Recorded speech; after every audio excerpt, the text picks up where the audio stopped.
On January 6, 1982, 29-year-old Bobbie Jo Oberholtzer disappeared near Breckenridge.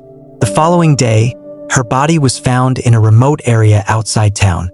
The case would later be linked to the disappearance of another woman on the same night, raising questions about a possible connection and a shared suspect.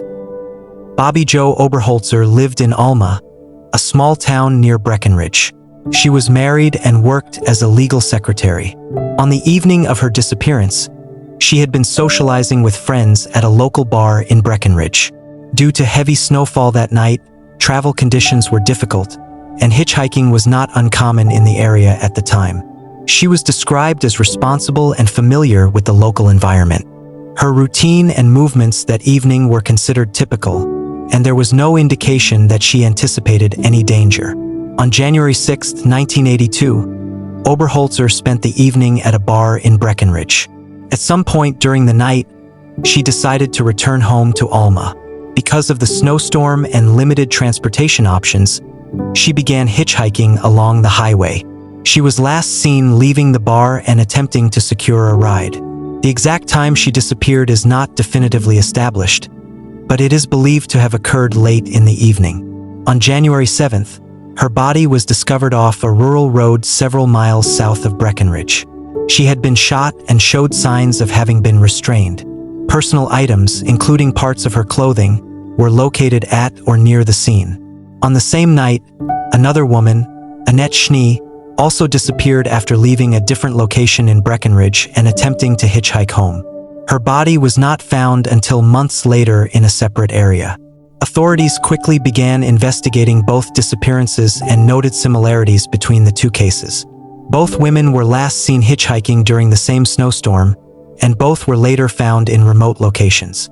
Evidence collected from Oberholtzer's case included clothing fibers, a length of cord used for restraint, and ballistic evidence related to the firearm used. Investigators determined that she had been shot at close range.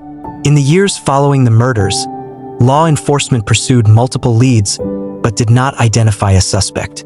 The rural nature of the area and the limited forensic technology available at the time made the investigation difficult.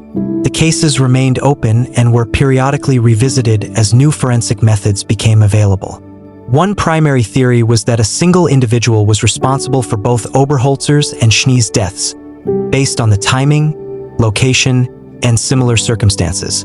Investigators considered the possibility that the perpetrator targeted women who were hitchhiking and vulnerable due to weather conditions. Another theory explored whether the crimes were unrelated, though this was considered less likely due to the overlap in time and geography.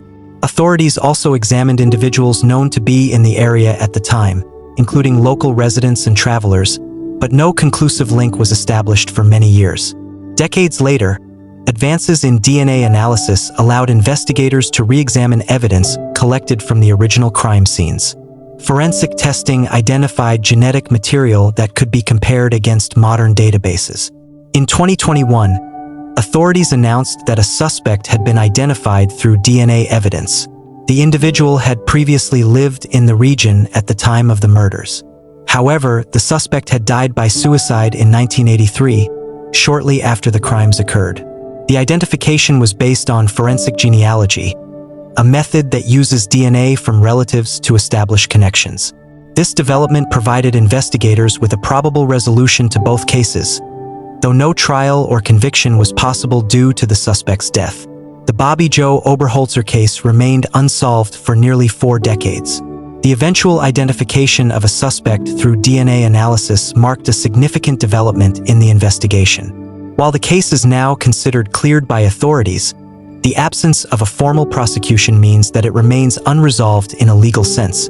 The case is often referenced as an example of how advancements in forensic science can provide answers in long-standing investigations, even many years after the events occurred.